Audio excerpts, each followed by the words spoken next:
urabeho nshuti yanjye y'amagara. Twamenyanye turi mu kigero cy'imyaka 9 n'icumi. Twurirana imisozi ndetse n'ibiti, ducana mu by'urukundo no mu tundi tuntu twose. Urabeho nshuti yanjye, biragoye gupfa mu gihe isi yose aribwo yari yuzuye ibyiza gusa.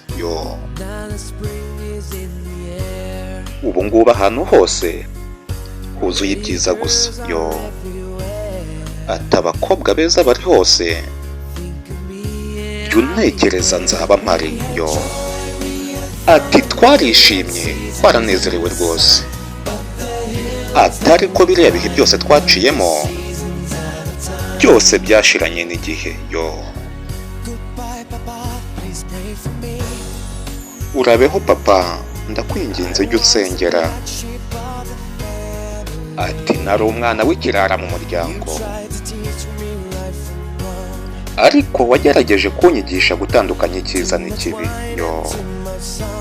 Nanyoye inzoga nyinshi nsayisha mu bibi, ndibaza rwose ukuntu nabashije kubicamo. Urabeho papa, atariko biragoye gupfa. Ati mu gihe ibyiza rwose aribwo byari bitangiye kuza. Ati ubu ikirere rwose kimeze neza, abana bato bari ahantu hose, nujya ubabona nzajya mba mpari. Ati twagize ibyishimo twaranezerewe rwose. Ati ariko inzoga twanyoye n'ibihe byose twagize byose byashize mu kanya nk'ako guhumbya. Ati twagize ibyishimo twaranezerewe rwose. Ati ariko ibihe byiza byose twagize byose byarangiranye n'igihe cyabyo.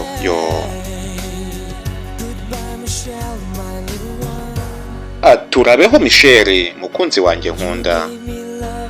Ati wampaye urukundo umfasha kubona umucyo. Ati kandi igihe cyose nabaga ncitse intege,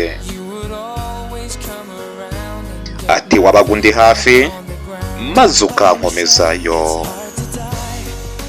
Ati Michelle urabeho, ariko birababaza gupfa mu gihe ibyiza rwose biri ahantu hose. Ati ubu ngubu ikirere kirakeye ndetse n'indabyo ziri ahantu hose. Nakifuje rwose kugumana nawe. Ati twarishimye twaranezerewe rwose. Ati ariko ibihe byiza byose twagize byose byashize mu kanya nk'ako guhumbya. Ati twarishimye twaranezerewe rwose. Ati ariko ibyiza byose twagize byashize mu kanya nk'ako guhumbya.